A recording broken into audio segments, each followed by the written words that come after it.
En un mundo que se gasta auténticas fortunas en salud y bienestar, de repente surge una idea que lo pone todo patas arriba.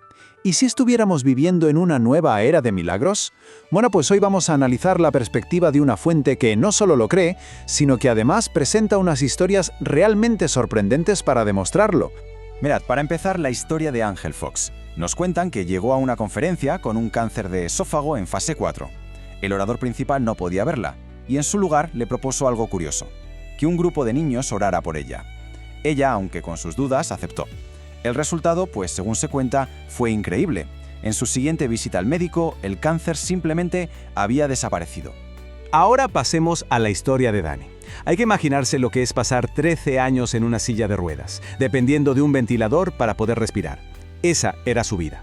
Pero la historia cuenta que después de asistir a un servicio de sanación, algo cambió por completo. Hoy se dice que camina y respira por sí misma, totalmente sanada. Y un último caso, el de una mujer a la que llaman SP. Su oftalmólogo le había dado un diagnóstico final, de esos que no tienen vuelta atrás. El nervio óptico de su ojo izquierdo estaba destrozado. Nunca volvería a ver por ese ojo. La cosa es que en un servicio de oración, mientras rezaba por otra persona, sintió algo. Abrió el ojo izquierdo y, según el relato, había recuperado la visión.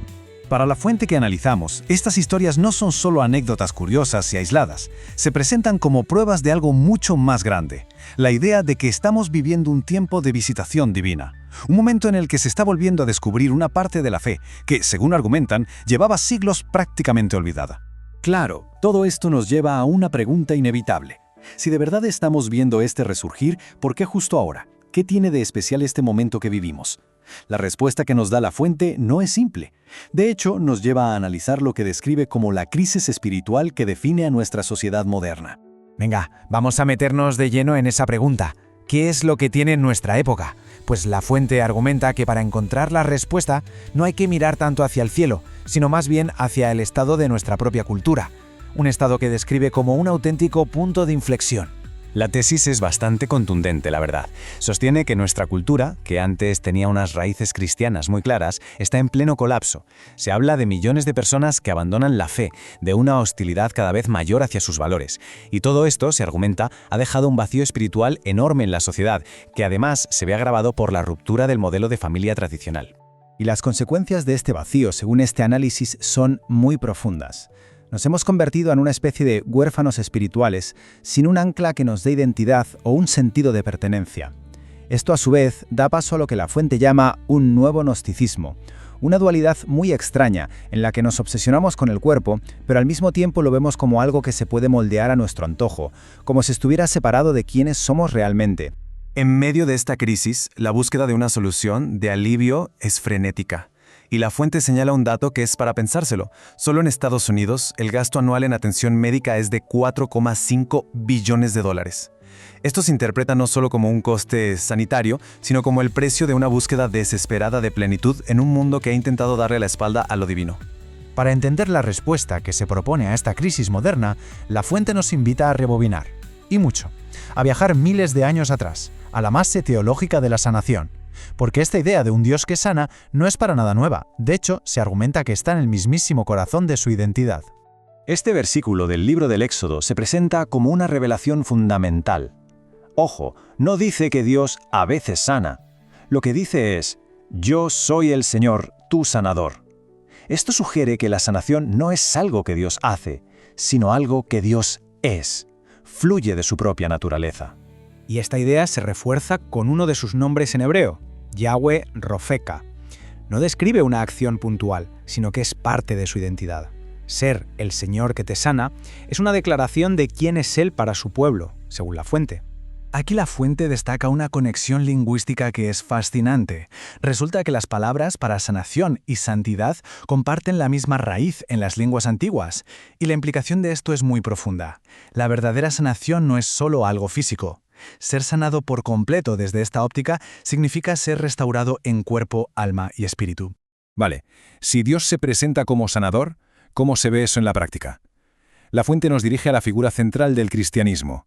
El ministerio de Jesús se presenta como la demostración definitiva de este principio, el Evangelio hecho acción. Este pasaje de Lucas se describe como la declaración de misión de Jesús, su manifiesto, por así decirlo. y es muy revelador que su propósito no sea solo predicar buenas noticias, sino demostrarlas con hechos. Habla de proclamar libertad a los cautivos y de forma muy literal de devolver la vista a los ciegos. Y esto nos lleva a un punto clave del análisis. La proclamación de Jesús tenía dos caras.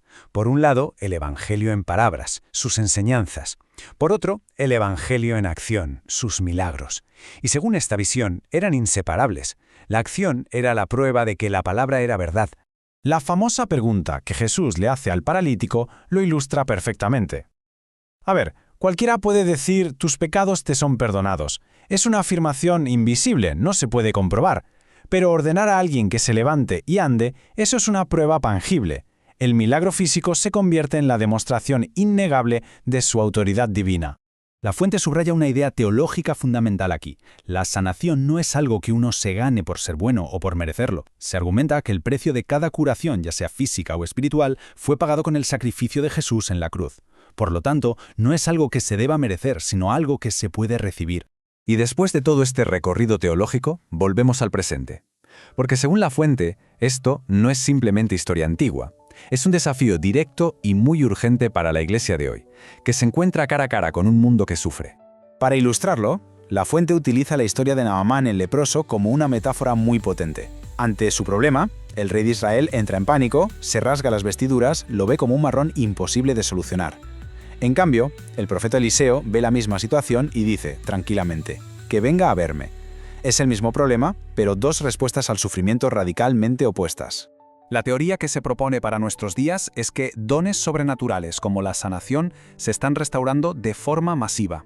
La idea es que, al no estar limitados a unos pocos santos, sino repartidos entre muchísimos creyentes normales y corrientes, se evita que se idolatre a personas y se ayuda a que lo sobrenatural vuelva a ser parte normal de la vida cristiana.